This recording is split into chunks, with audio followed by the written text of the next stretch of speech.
നിയമസഭാ തെരഞ്ഞെടുപ്പ് മുന്നൊരുക്കത്തിന്റെ ഭാഗമായി മൂവാറ്റുപുഴയിൽ റൂട്ട് മാർച്ച് നടത്തി. മൂവാറ്റുപുഴ സബ് ഡിവിഷന്റെ കീഴിലുള്ള പോലീസുകാരും സെൻട്രൽ ഫോഴ്സും സംയുക്തമായാണ് റൂട്ട് മാർച്ച് നടത്തിയത്. സമാധാനപരവും പ്രശ്നരഹിതവുമായ ഇലക്ഷൻ നടത്താൻ പോലീസിന്റെ കനത്ത സംവിധാനങ്ങളും സാന്നിധ്യവും ഉറപ്പുവരുത്തുക എന്ന ലക്ഷ്യത്തോടെയാണ് മൂവാറ്റുപുഴ ഡിവൈഎസ്പിക്ക് കീഴിലുള്ള പോലീസ് സ്റ്റേഷനുകളിലെ പോലീസുകാരുടെ നേതൃത്വത്തിൽ റൂട്ട് മാർച്ച് നടത്തിയത്. പോലീസുകാർക്കൊപ്പം ഇൻഡോ ടിബറ്റൻ ബോർഡർ ഫോഴ്സ് ഉൾപ്പെടെയുള്ളവരും അണിനിരന്നു. മൂവാറ്റുപുഴ KSRTC ജംഗ്ഷനിൽ നിന്നും നഗരം ചുറ്റി വെള്ളൂർക്കുന്നം ജംഗ്ഷനിലാണ് റൂട്ട് മാർച്ച് സമാപിച്ചത്.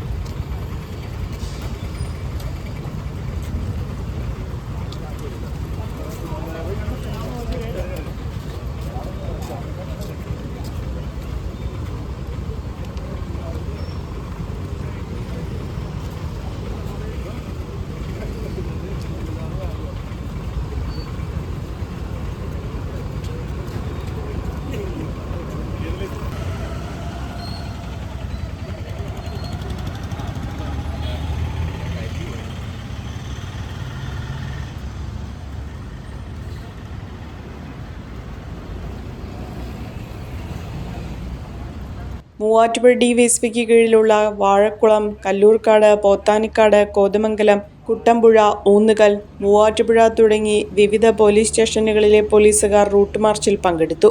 150ഓളം പോലീസുകാരാണ് റൂട്ട് മാർച്ചിന്റെ ഭാഗമായത്. Muvattupuzha DYSP Abdul Muneer P, Muvattupuzha station house officer Anil George എന്നിവരുടെ നേതൃത്വത്തിലാണ് റൂട്ട് മാർച്ച് നടന്നത്.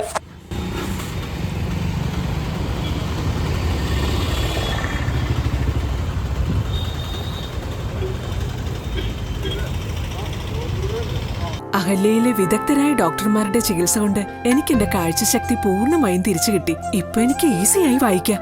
നേത്ര സംരക്ഷണത്തിന് നമ്മുടെ Ahalya. Ahalya foundation eye hospital, കേരളത്തിൽ എല്ലായിടത്തും.